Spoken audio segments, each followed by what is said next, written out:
ang dami po kasi nagsasabi, Attorney Shell, na hindi na dapat mag-imbestiga ng flood control project sa Kongreso dahil nga po sa alegasyon din na maraming mga congressman ang konektado dito sa ating mga contractors. Hindi po ba nagsasayang lang tayo ng pera dito?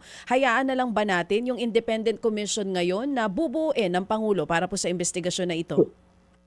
Actually, may magandang mekanismo yung ibang mga legislatura sa ibang bansa na pag may mga ganyan na sitwasyon, sila ay nagde-designate ng independent counsel o kaya isang panel ng mga kilala at respetadong, hindi lang naman mga abogado, pero pati mga expert na sila ay ang mag-iimbestiga.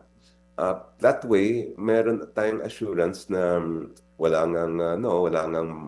hindi magkakaroon ng whitewash at talagang ang gagawin nitong panel o nitong independent counsel ay titingnan at susuriin kung ano yung buong katotohanan. Mm-mm.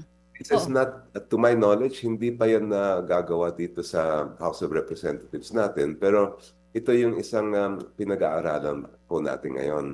Yung issue, whatever independent body yan, whether dito sa House yan o ito ay bubungan dun sa Pangulo, sa tingin ko ang tanong dapat ng lahat ng mamamayang Pilipino ay dapat makasiguro tayo na talagang independent siya.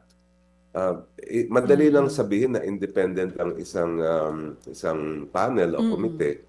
Pero ang tanong kasi usually sa atin dahil ang lakas ng utang na loob ay magiging depende rin sino yung nag-appoint at gaano din ano ba yung character ng i-appoint na talagang kahit Pangulo halimbawa ang mag-appoint sa kanya ay hindi siya magkakaroon ng utang na loob sa Pangulo at talagang ang gagawin lang niya ay titingnan niya yung nangyayari at alamin niya kung ano yung katotohanan.